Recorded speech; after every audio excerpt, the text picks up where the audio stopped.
कृष्ण की वाणी। बच्चे, तुम्हारी ज़िंदगी में ना मैं बहुत सारी मीठी यादें देने वाला हूँ। बहुत मीठी मीठी यादें, बहुत प्यारी प्यारी यादें जो तुम्हारे साथ ज़िंदगी भर रहेंगी। वो प्यारे से पल, वो खूबसूरत ज़िंदगी, वो प्यारा सा समय तुम्हारे साथ हमेशा रहेगा। और वो तुम्हें मैं मीठी यादें, मीठे पल देने वाला हूँ मेरे बच्चे। बहुत जल्द ना उन्हें तुम कभी भूल नहीं पाओगे।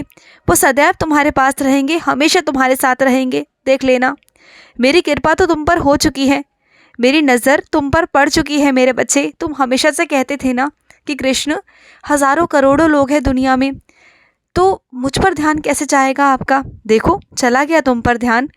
अरे, अगर मेरा बच्चा दिल से मुझे पुकार रहा है, सच्चे मन से मुझे पुकार रहा है ना, तो मेरी नज़र क्यों नहीं जाएगी तुम पर। हाँ, जाएगी, ज़रूर जाएगी। और जो भी मेरा बच्चा दिल से मुझे पुकारेगा ना, दिल से मुझे बुलाएगा, मैं आऊँगा उसके पास। और मैं आता भी हूँ। क्या हुआ अगर मेरे 1000 बच्चे हैं, अगर करोड़ों बच्चे हैं, तो सबको मैंने ही बनाया है ना। सब बच्चों की जिम्मेदारी मेरी है और सब पर निगरानी मैं रखता हूँ। तुम पर तो मेरी 24 घंटे निगरानी है। 24 घंटे मैं तुम्हें देखता हूँ कि तुम क्या कर रहे हो, क्या नहीं कर रहे हो, कहाँ जा रहे हो, किससे बात कर रहे हो, क्यों कर रहे हो, कौन तुम्हारे बारे में क्या सोच रहा है ना। मैं सब देखता रहता हूँ। तुम्हें क्या लगता है मैं सब देखता हूँ मेरे बच्चे। और सुनो, कुछ लोग ना तुम पर अपने फ़ैसले, अपनी ज़िंदगी, अपना कुछ हक़, अपनी चीज़ें, अपनी सोच, अपनी नीयत तुम पर थोपना चाहते हैं। लेकिन तुम उनकी बातों को कभी स्वीकार मत करना। अगर तुमने एक बार स्वीकार कर लिया ना, तो ज़िंदगी भर तुम्हें स्वीकार करना पड़ेगा, ज़िंदगी भर। और फिर तुम नहीं कर पाओगे। चलो, उनकी खुशी के लिए तुमने एक बार स्वीकार कर भी लिया ना, तो शुरुआती दौर में तुम्हें भी अच्छा लगेगा। लेकिन धीरे धीरे करके ना तुम्हें भी ना चिड़चिड़ाहट होने लग जाएगी, गुस्सा आने लग जाएगा। तो वो चीज़ें मत करो बिल्कुल भी, जो आगे के भविष्य के लिए तुम्हारे लिए सही नहीं है। देखो, किसी की सोच को अपने ऊपर थोपने की कोशिश मत करो। अगर किसी को खुश रखने के लिए तुम कर रहे हो तो बिल्कुल भी मत करो। और ना किसी के दबाव में आकर करो, क्योंकि इससे ना मेरे बच्चे तुम्हारा आज नहीं तो कल दम घुटने लग जाएगा, जो मैं बिल्कुल नहीं चाहता। और सुनो, जो भी तुम्हारे घर में बीमार है, परेशान है ना, उनका तुम इलाज कराना शुरू कर दो, क्योंकि वो बहुत परेशान हैं। उनका इलाज होना बहुत ज़रूरी है। मत चिंता करो कि पैसे कहाँ से आएंगे, पैसों का इंतज़ाम कहाँ से होगा, कैसे होगा। वो सब हो जाएगा। तुम एक बार दिखा कर तो आओ, देखो तो सही कि वहाँ पर क्या चल रहा है। और जो बीमार है ना, उन्हें एक बार ना वृंदावन लेकर आओ, एक बार मेरे पास लेकर आओ। फिर देखो, वो आएंगे परेशान होकर, लेकिन वो जाएंगे खुश होकर। तुम देखते जाना, उनकी ज़िंदगी को ना मैं संवार दूंगा, बहुत अच्छा कर दूंगा। तुम उन्हें मेरे पास लेकर आओ तो सही, क्योंकि इस दुनिया में ऐसा कोई रोग नहीं, कोई बीमारी नहीं, कुछ ऐसा नहीं है जो मेरे दरबार में आकर ठीक नहीं हो सकता। या फिर ऐसी कोई मनोकामना, कोई इच्छा नहीं जो मेरे दरबार में पूरी नहीं हो सकती। हर एक चीज़ पूरी होती है मेरे पास। तुम आओ तो सही, पूरे भरोसे के साथ आओ। और तुम्हें ना अगली बार जब मैं वृंदावन बुलाऊंगा ना, तो तुम्हें कुछ मांगने नहीं आना पड़ेगा, बल्कि तुम खुशी खुशी मेरे पास आओगे। तुम देख लेना। और इतनी खुशी के साथ आओगे, इतनी खुशी के साथ आओगे ना, कि तुम्हारा मन नहीं करेगा वहाँ से जाने का। लेकिन मैं तुम्हें बहुत सारा आशीर्वाद देकर वहाँ से भेजूँगा, जिससे तुम अपनी ज़िंदगी में और खुशी के साथ रह सको, बहुत प्यार से रह सको। और जब भी यात्रा पर जाते हो ना, तो यात्रा पर जाने से पहले हमेशा याद रखना कि मेरे आगे दीपक जलाकर ही बाहर निकलना। और एक बात और मेरे बच्चे, कई लोग हैं ऐसे तुम्हारे आसपास जो मेरे पास तो आना चाहते हैं, लेकिन उनके पास ना कोई साधन है, ना किसी का साथ है। अगर तुम उनका माध्यम बनकर, उनका साथ बनकर उन्हें लेकर आओगे ना मेरे पास, तो वो अलग ही आशीर्वाद तुम्हें मिलेगा, एक अलग ही प्यार तुम्हें दूंगा। क्योंकि किसी को मेरे पास लेकर आना ये बहुत बड़ा पुण्य का काम है, जो मैं तुमसे सेवा लेना चाहता हूँ। उनका बहुत मन है मेरे पास आने का, लेकिन उन्हें कोई लेके आने वाला नहीं। तो अगर तुम ला सको ना, तो उनको लेकर ज़रूर ज़रूर आना मेरे बच्चे।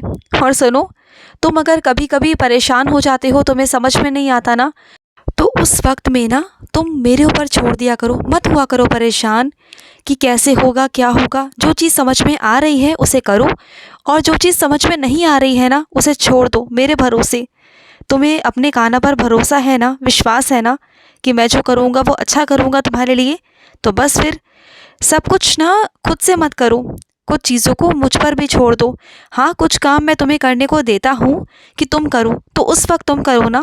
लेकिन जब तुम्हें समझना आए ना, तो उन सब चीज़ों को मुझ पर छोड़ दिया करो।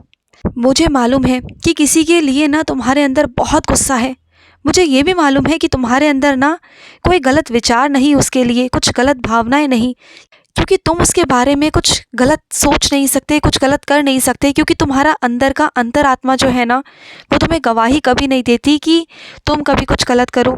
लेकिन कभी कभी कुछ ऐसे मौके, कुछ ऐसी चीज़ें हो जाती है ना कि सामने वाला ना तुम्हें बहुत नीचा दिखाने की कोशिश कर रहा होता है, तुम्हें ऐसे दिखाने की कोशिश करता है कि जैसे तुम कुछ हो ही नहीं, और जबकि वो तुम्हारे ही साथ के कारण, तुम्हारी ही सहायता के कारण वो इतना ऊपर उठा होता है। तो जाने दो ना, अगर वो तुम्हारे बारे में कुछ गलत सलत कह रहा है, अफवाहें फैला रहा है ना, तो फैलाने दो ना। क्या फ़र्क पड़ता है तुम्हें? कुछ फ़र्क पड़ता है क्या तुम्हें? कुछ लोगों की बातों से, कुछ चीज़ों से क्या फ़र्क पड़ता है, बोलो? अगर वो कुछ कह रहा है तो कहने दो ना। उसका घमंड एक दिन चूर जब होगा ना, तब वो तुम्हारे पास खुद गिड़गिड़ाएगा, तुमसे माफ़ी मांगेगा। थोड़ा वक्त दो, कुछ समय दो मेरे बच्चे। न्याय होता है, मेरे दरबार में हमेशा न्याय होता है सही वक्त आने पर। और जब न्याय होता है ना, तो उस वक्त में मुझे किसी गवाह की, किसी की ज़रूरत नहीं पड़ती। उस वक्त गवाह भी मैं ही होता हूँ और न्याय भी मैं ही करता हूँ। उस वक्त मुझे किसी की ज़रूरत नहीं होती, क्योंकि मैं हर पल, हर वक्त देख रहा हूँ कि तुम्हारे साथ में क्या हो रहा है। और सुनो, अभी तुम घर लेना चाहते हो मेरे आशीर्वाद से, लेकिन तुरंत ही तुम अभी नया घर मत लेने की सोचो, क्योंकि जहाँ तुम लेने की सोच रहे हो ना, वो जगह तुम्हारे लिए आगे चलकर सही नहीं है। क्योंकि आगे चलकर ना वो तुम्हें पसंद नहीं आएगी, क्योंकि तुम्हें जहाँ रहना है, जिस जगह रहना है ना, जिस तरीके से तुम्हें काम करना है ना, तुम वो नहीं कर पाओगे। वो जगह तुम्हारे लिए उपयोगी नहीं है। तो अभी कुछ वक्त के लिए ठहर जाओ, अभी इतनी जल्दी सौदेबाजी मत करो, क्योंकि घर एक ऐसी चीज़ है ना मेरे बच्चे, अगर ले लोगे ना तो दोबारा लेना बहुत मुश्किल हो जाता है, बहुत आसान नहीं होता घर लेना। तो घर के लिए इतनी जल्दबाजी मत करो, अभी थोड़ा सा रुक जाओ, ठहर जाओ। और किसने कह दिया कि जो आध्यात्मिक के रास्ते पर चलता है, जो मेरा बच्चा है, उसे नाचने गाने का हक नहीं, उसे खेलने कूदने का हक नहीं, उसे हंसने का हक नहीं, उसे मज़े करने का हक नहीं, उसे घूमने फिरने का हक नहीं? किसने कह दिया? ऐसा है ही नहीं। मैंने इस धरती पर मनुष्य जीवन इसलिए दिया है क्योंकि मेरा बच्चा खुशी से अपनी ज़िंदगी जी सके। हाँ, कर्म करने हैं, कर्म करो, और खाली समय में खुश भी रहो ना, नाचो गाओ, खेलो कूदो, अच्छे से रहो, अपने मित्रों के साथ रहो। किसने मना किया? लोगों की बातों में मत आया करो, वहमों में मत जाया करो, बिल्कुल कुछ मत करो। क्या तुमने मुझे नहीं देखा? मैं भी तो नाचता गाता हूँ ना, तुम्हारा कृष्ण कन्हैया भी तो नाचता गाता है ना, मैं भी तो शरारती हूँ ना, मेरे भी तो मित्र हैं ना। तो फिर? और सुनो, मेरे दरबार में जब भी कोई आया है ना, तो असंभव को संभव करके ही मेरे दरबार से गया है। और ये मत सोचो कि तुम उम्र से आगे बढ़ गए हो या फिर ज़िंदगी आगे बढ़ चुकी है, वक्त निकल चुका है। नहीं, तुम जिस पल भी मेरे पास आओगे ना सच्चे दिल से, तो तुम्हारी वो प्रार्थना पूरी हो जाएगी, वो तुम्हारी इच्छा पूरी हो जाएगी। और बुरे से बुरा ख्याल भी ना तुम्हारे मन में आए ना, तो कह देना कि तुम्हारा कृष्ण तुम्हारे साथ है। तुमने इतना सब्र रखा, तुमने इतना धैर्य दिखाया है ना, तो बस थोड़ा सा धैर्य और मेरे बच्चे, आगे की तरफ तुम बढ़ो, मैं तुम्हारे साथ हूँ। और मेरी माला का जाप ना निरंतर करते रहा करो, माला का जाप मत छोड़ना, रोज़ मेरी माला का जाप किया करो। और जिस माला से जाप करते हो ना, उस माला को इधर उधर टांगा मत करो, उसे एक अच्छे स्थान पर रखो, या किसी पोटली में बांध कर या किसी कपड़े में बांध कर ना एक स्वच्छ और पवित्र स्थान पर रखो। क्योंकि जब तुम माला से जाप करते हो ना, उसमें मेरी शक्तियाँ होती हैं, और जब गंदे हाथ लगते हैं लोगों के या किसी और के हाथ लगते हैं ना, तो वो सही नहीं रहता मेरे बच्चे। और कुछ मेरे बच्चे ऐसे हैं जो दवाइयों के साथ ना बहुत ज़्यादा लापरवाही कर रहे हैं, जो मैं बिल्कुल नहीं चाहता कि तुम लापरवाही करो। क्यों कर रहे हो लापरवाही? दवाइयों को तुम सही समय पर क्यों नहीं लेते हो? क्यों अपने साथ लापरवाही कर रहे हो? दवाइयाँ हैं तो खाओ ना, सही समय से खाओ।